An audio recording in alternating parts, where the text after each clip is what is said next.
like in week one, hope you haven't done this yet, but so you're gonna hire and assign scouts, right? You're gonna have ones, or you're gonna already have scouts from last year.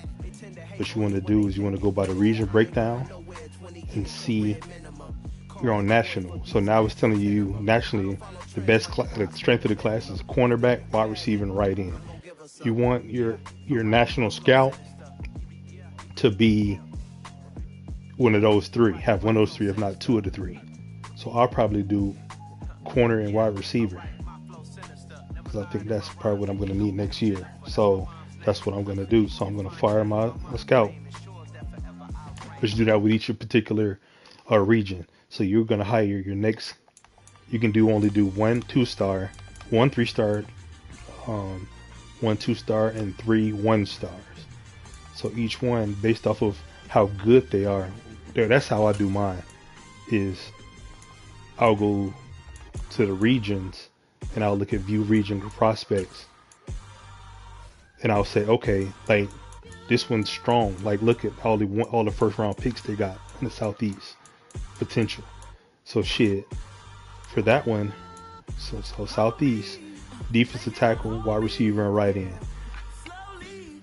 You can do if you do wide receiver and you do wide receiver cornerback for the national, your ratings are gonna your numbers are gonna jump up higher for the percentage of scouted. Normally I just started doing. Excuse me. I'm gonna pick like D tackle or right end because my national scout is 25% efficiency boost, so it's gonna be boosted up enough to where I can probably see both. You know what I mean? So right now D tackle, the one my current scout is a D tackle already, but so you just line it up. This one, cornerbacks, left outside linebacker, and left tackle.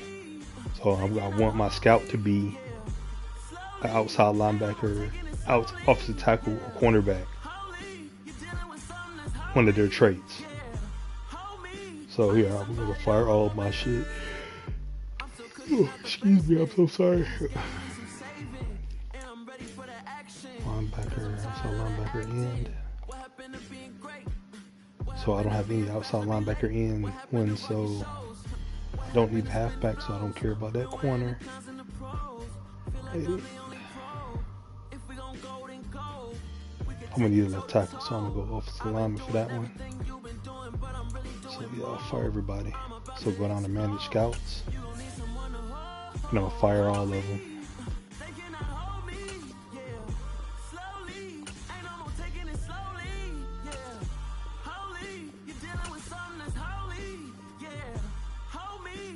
I'm gonna go back to the region and just make sure my 3-star I want, like I said, cornerback and receiver.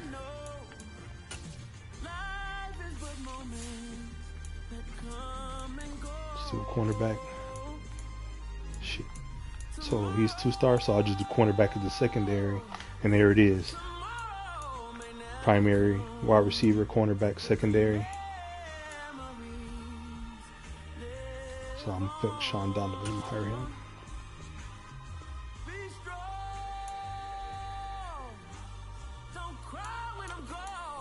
And I'm gonna assign manage scout, assign him to the national.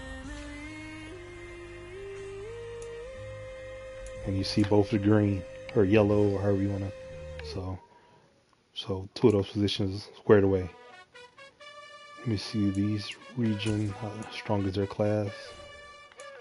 It's kind of weak, so I'm gonna put a 1-star here.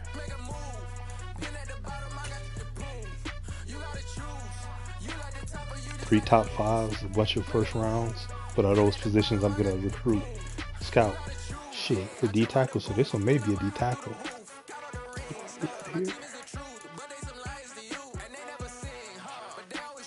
Or excuse me, DN. That I need it. And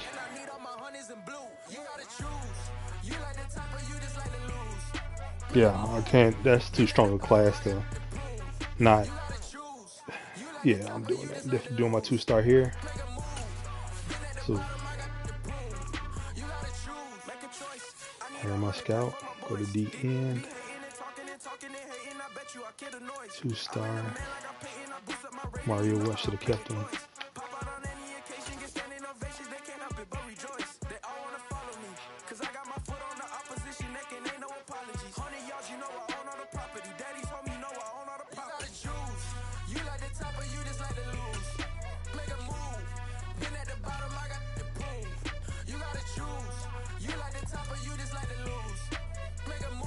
So yeah, outside linebacker's weakness, but I don't care. My ends are what I. And then later in week 8, where it says set focusing scouting, I'm gonna put it as DN. Week 3, excuse me. Week 8 is national. See, week 8 is national. So I'll just pick which ones I want my numbers to be higher. Just spend more time recruiting or scouting. Excuse me. So everybody says 1-star. So I'm gonna do.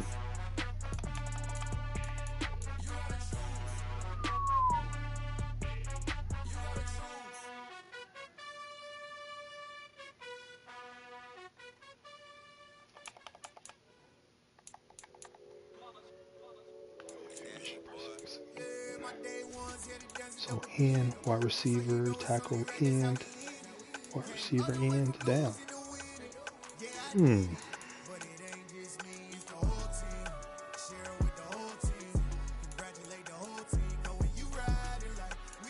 Shit, they do it on this one too.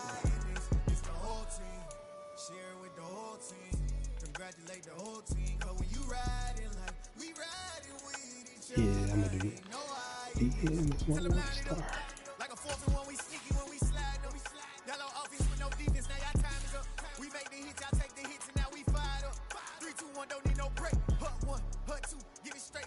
And see if you can do double, that'll help.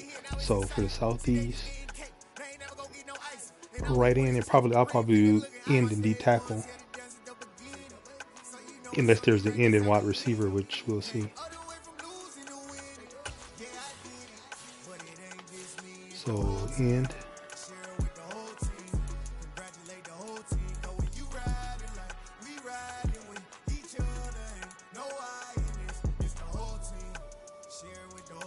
The old tackle. You know, I just look at D tackle primary while I'm here. D tackle offensive line. So nope. And here I'll do DN on this end for secondary.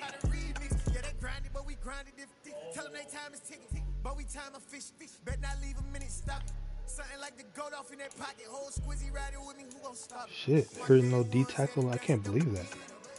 No D tackle and DN. So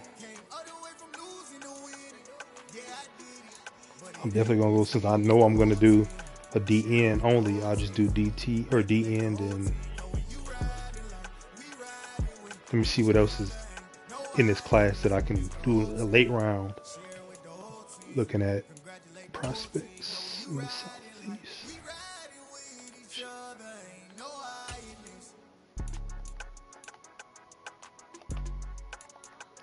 So Southeast region.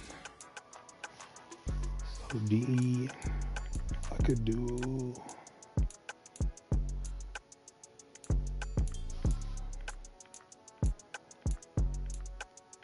Some nice middle linebackers.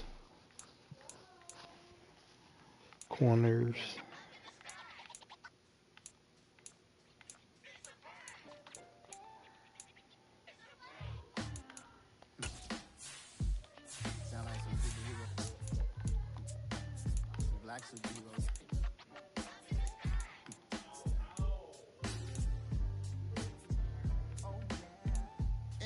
Oh shit, I thought it was DE middle linebacker.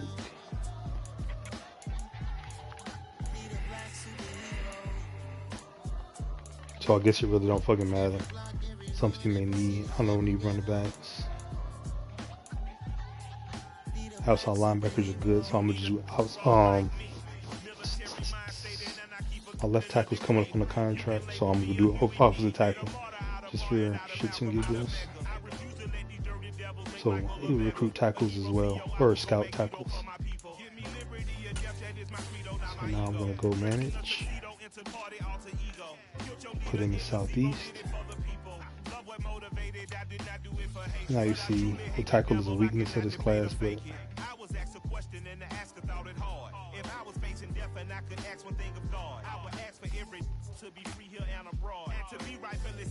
All right, so you got it for that. All right. Now, throughout the year, um, when, matter of fact, let me see.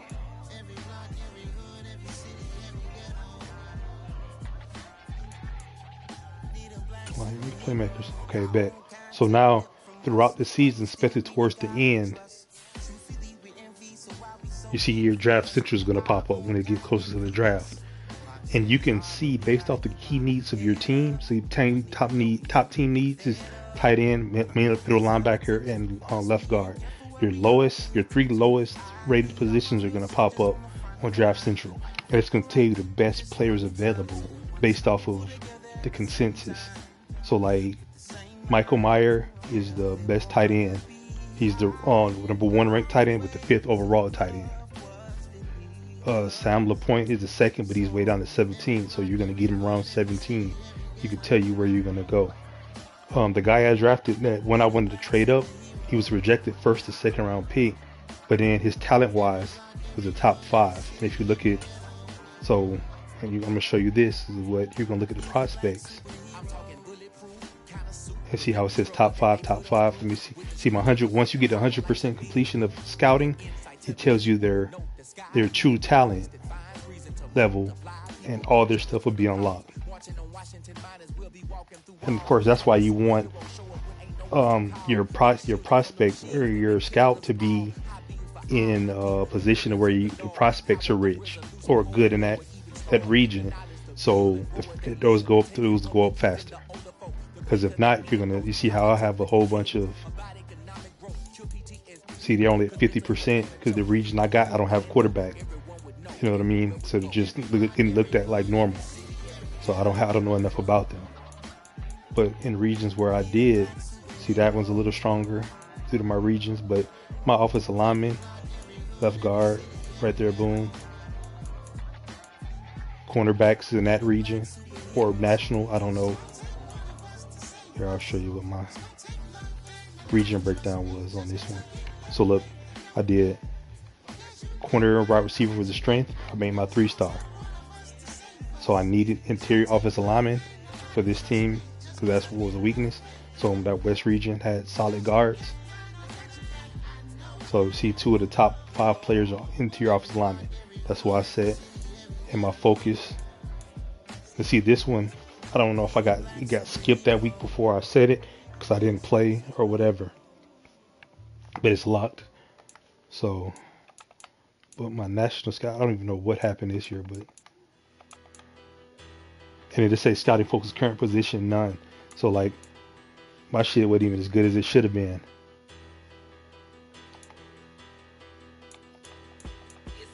So there you go. That's what I did with mine. And that's pretty much scouting in a nutshell, bro. I know it's a lot. Once you learn how to do it, it's easy. And then the mock drafts are key because you've used them. It's going to go based off of most people's favorites. If you go to prospects, go to favorites. And this is my draft class. So I don't know if you're in this league or not, but whatever. You can see this is my board priorities. Now I always go.